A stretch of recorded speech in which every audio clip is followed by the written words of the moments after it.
Assalamualaikum warahmatullahi wabarakatuh. Baiklah, di sini saya akan menjelaskan materi tentang objek linguistik. Setiap kegiatan yang bersifat ilmiah tentu mempunyai objek. Begitu juga dengan linguistik, yang mengambil bahasa sebagai objeknya. Sebagai objek kajian linguistik, bahasa menyimpan sejumlah problem atau persoalan yang harus dikaji dan dijawab oleh para ahli bahasa.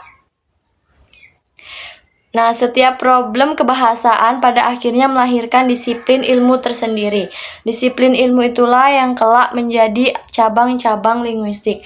Nah, apa sih bahasa itu?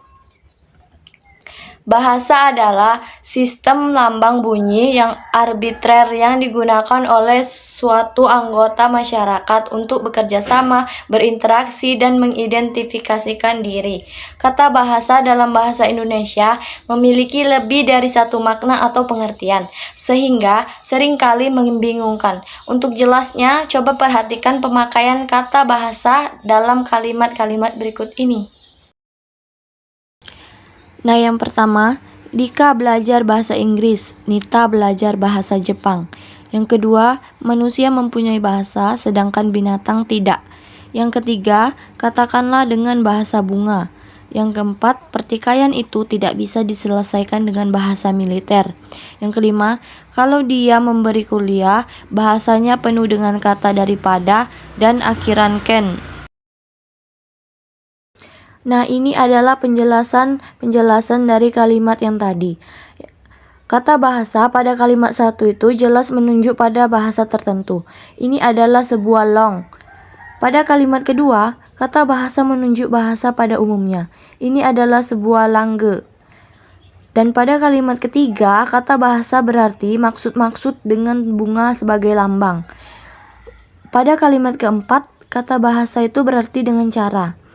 Pada kalimat 5, pada bahasa berarti ujarannya, yang sama dengan parole. Nah, dari keterangan di atas, hanya kalimat nomor 1, 2, dan 5 sajalah kata bahasa itu digunakan secara harfiah. Sedangkan pada kalimat lain itu digunakan secara kias. Karena kalimat 1, 2, dan 5 adalah bahasa sebagai objek linguistik. Kalimat 1 sebagai long, kalimat 2 sebagai langge, dan kalimat 5 sebagai parol. Sebagai objek kajian linguistik, parol merupakan objek konkret, karena parol itu berwujud ujaran nyata. Long merupakan objek yang abstrak, karena long itu berwujud sistem suatu bahasa tertentu secara keseluruhan. Sedangkan langge merupakan objek yang paling abstrak, karena dia berwujud sistem bahasa secara universal. Nah, selanjutnya kita masuk kepada hakikat bahasa. Hakikat bahasa mempunyai beberapa macam, diantaranya yaitu yang pertama, bahasa adalah sebuah sistem. Yang kedua, berwujud lambang. Yang ketiga, berupa bunyi. Yang keempat, bersifat arbitrer. Yang kelima, bermakna. Yang keenam, bersifat konvensial. Yang ketujuh, bersifat unik. Kedelapan, bersifat universal. Kesembilan, produktif. Yang ke-10 bervariasi. Yang ke-11 bersifat dinamis. Yang ke-12 berfungsi sebagai alat interaksi sosial. Dan yang ke-13 yaitu identitas penuturnya. Nah, saya akan menjelaskan satu persatu secara singkat. Yang pertama, ada bahasa adalah sistem. Kata sistem sudah biasa digunakan dalam kehidupan sehari-hari dengan makna cara atau aturan. Sistem berarti susunan teratur berpola yang membentuk suatu keseluruhan yang bermakna atau berfungsi. Sistem bahasa pun begitu juga. Bahasa terdiri dari unsur secara teratur, tersusun menurut pola tertentu dan membentuk suatu kesatuan Bahasa itu sekaligus bersifat sistematis. Artinya, bahasa itu tersusun menurut suatu pola, tidak acak atau tidak sembarangan. Yang kedua ada bahasa sebagai lambang. Kata lambang sering kita dengar, seperti bendera kita sang merah putih, sering dikatakan warna merah lambang keberanian dan putih lambang kesucian. Maka, lambang-lambang bahasa diwujudkan dalam bentuk bunyi, yang berupa satuan-satuan bahasa, seperti kata atau gabungan kata. Lambang bersifat arbitrer. Yang ketiga ada bahasa adalah bunyi. Bahasa adalah sistem lambang bunyi. Yang dimaksud dengan bunyi pada bahasa atau yang termasuk lambang bahasa adalah bunyi-bunyi yang dihasilkan oleh alat ucap manusia. Namun, tidak semua bunyi dihasilkan oleh alat ucap manusia, termasuk bunyi bahasa. Bunyi teriak, bersin, batuk, bukan termasuk bunyi bahasa. Yang keempat, bahasa itu bermakna. Sebagai lambang tertentu, ada yang dilambangkan, maka yang dilambangkan itu adalah pengertian, konsep, ide, atau suatu pikiran yang ingin disampaikan. Oleh karena itu, dapat dikatakan bahasa itu mempunyai makna. Yang kelima, yaitu bahasa itu arbitrer. Dapat diartikan yaitu sewenang-wenang, berubah-ubah, tidak tetap. Maksud dari istilah arbitrer itu adalah hubungan wajib antara lambang bahasa yang berwujud bunyi itu dengan konsep atau pengertian yang dimaksud oleh lambang tersebut.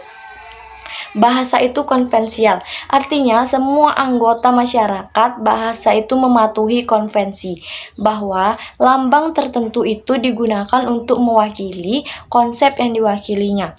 Konvensial bahasa terletak pada kepatuhan para penutur bahasa untuk menggunakan lambang itu sesuai dengan konsep yang dilambangkannya. Baik, yang ketujuh ada bahasa itu produktif.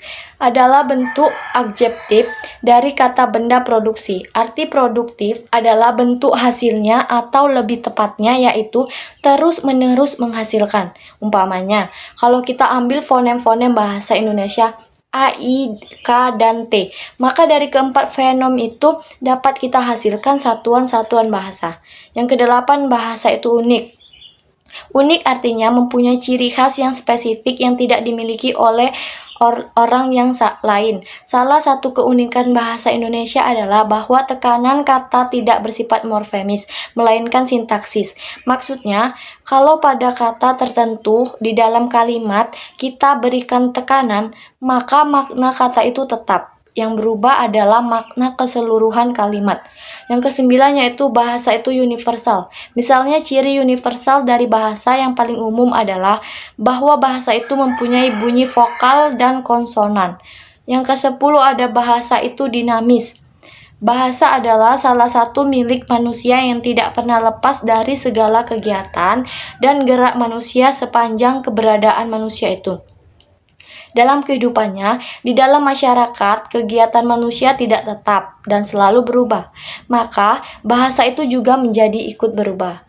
Tidak tetap menjadi statis, karena itulah bahasa itu disebut statis. Yang ke-11 ada bahasa itu bervariasi. Ada 3 istilah yang perlu diketahui yaitu idiolek, dialek, dan ragam. Idiolek adalah variasi atau ragam bahasa yang bersifat perseorangan. Dialek adalah variasi bahasa yang digunakan oleh sekelompok anggota masyarakat pada suatu tempat atau suatu waktu. Ragam bahasa adalah variasi bahasa yang digunakan dalam situasi, keadaan, atau untuk keperluan tertentu. Untuk situasi keadaan atau untuk keperluan tertentu, untuk situasi formal digunakan ragam standar. Untuk situasi yang tidak formal digunakan ragam non-standar.